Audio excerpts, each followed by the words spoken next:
Tuhan berfirman kepada Musa, Apabila seseorang berbuat dosa dan berubah setia terhadap Tuhan dan memungkiri terhadap sesamanya barang yang dipercayakan kepadanya atau barang yang diserahkan kepadanya atau barang yang dirampasnya, atau apabila ia telah melakukan pemerasan atas sesamanya, atau bila ia menemui barang hilang dan memungkirinya, dan ia bersumpah dusta dalam perkara apapun yang diperbuat seseorang, sehingga ia berdosa. Apabila dengan demikian ia berbuat dosa dan bersalah, maka haruslah ia memulangkan barang yang telah dirampasnya, atau yang telah diperasnya, atau yang telah dipercayakan kepadanya, atau barang hilang yang ditemuinya itu, atau segala sesuatu yang dimungkirinya dengan bersumpah dusta.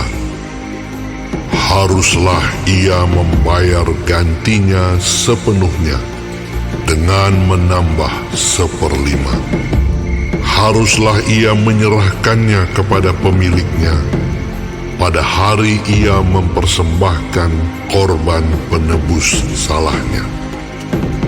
Sebagai korban penebus salahnya, haruslah ia mempersembahkan kepada Tuhan seekor domba jantan yang tidak bercela dari kambing domba, yang sudah dinilai menjadi korban penebus salah, dengan menyerahkannya kepada imam. Imam harus mengadakan pendamaian bagi orang itu di hadapan Tuhan, sehingga ia menerima pengampunan atas perkara apapun yang diperbuatnya, sehingga ia bersalah. Tuhan berfirman kepada Musa, Perintahkanlah kepada Harun dan anak-anaknya. Inilah hukum tentang korban bakaran. Korban bakaran itu haruslah tinggal di atas perapian, di atas mezbah semalam-malaman sampai pagi, dan api mezbah haruslah dipelihara menyala di atasnya. Imam haruslah mengenakan pakaian lenannya dan mengenakan celana lenan untuk menutup auratnya. Lalu ia harus mengangkat abu yang ada di atas mezbah sesudah korban bakaran habis dimakan api, dan haruslah ia membuangnya di samping mezbah. Kemudian haruslah ia menanggalkan pakaiannya dan mengenakan pakaian lain, lalu membawa abu itu keluar perkemahan ke suatu tempat yang tahir. Api yang di atas mezbah itu harus dijaga supaya terus menyala, jangan dibiarkan padam. Tiap-tiap pagi, imam harus menaruh kayu di atas mezbah, mengatur korban bakaran di atasnya, dan membakar segala lemak korban keselamatan di sana.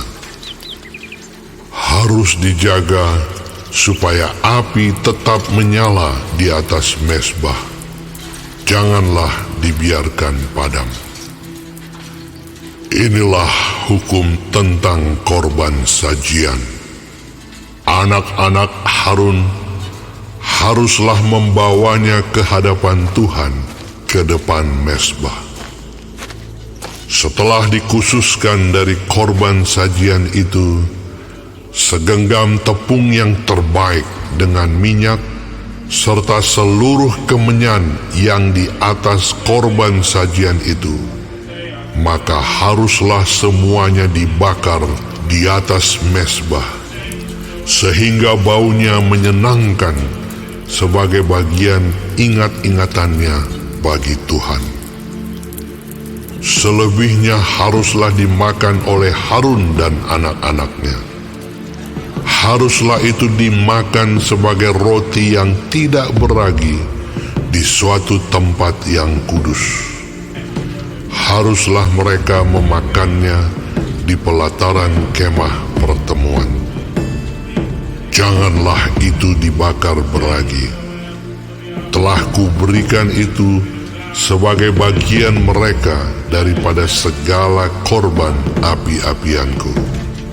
Itulah bagian Maha Kudus, sama seperti korban penghapus dosa dan korban penghapus salah. Setiap laki-laki di antara anak-anak Harun haruslah memakannya. Itulah suatu ketetapan untuk selamanya bagi kamu turun-temurun. Itulah bagianmu dari segala korban api-apian Tuhan. Setiap orang yang kena kepada korban-korban itu menjadi kudus. Tuhan berfirman kepada Musa, Inilah persembahan Harun dan anak-anaknya yang harus dipersembahkan oleh mereka kepada Tuhan pada hari ia diurapi. 1/10 eva tepung yang terbaik sebagai korban sajian yang tetap, setengahnya pada waktu pagi dan setengahnya pada waktu petang.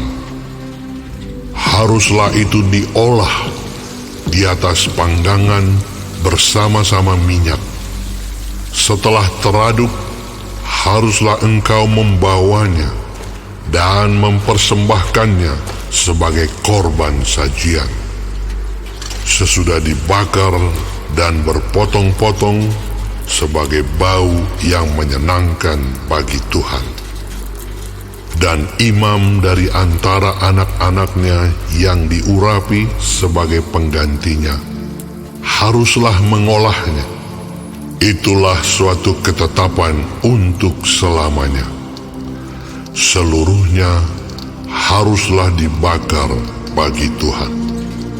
Tiap-tiap korban sajian dari seorang imam itu haruslah menjadi korban yang terbakar seluruhnya. Janganlah dimakan. Tuhan berfirman kepada Musa demikian, Katakanlah kepada Harun dan anak-anaknya, inilah hukum tentang korban penghapus dosa. Di tempat korban bakaran disembelih, disitulah harus disembelih korban penghapus dosa di hadapan Tuhan. Itulah persembahan Maha Kudus. Imam yang mempersembahkan korban penghapus dosa itulah yang harus memakannya.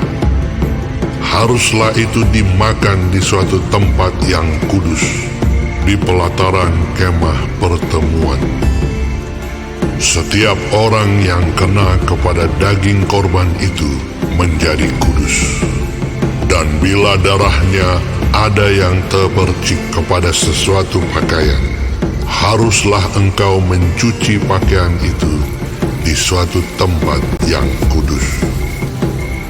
Dan belanga tanah tempat korban itu dimasak haruslah dipecahkan, dan jikalau dimasak di dalam belanga tembaga, haruslah belanga itu digosok dan dibasuh dengan air. Setiap laki-laki di antara para imam haruslah memakannya. Itulah persembahan Maha Kudus.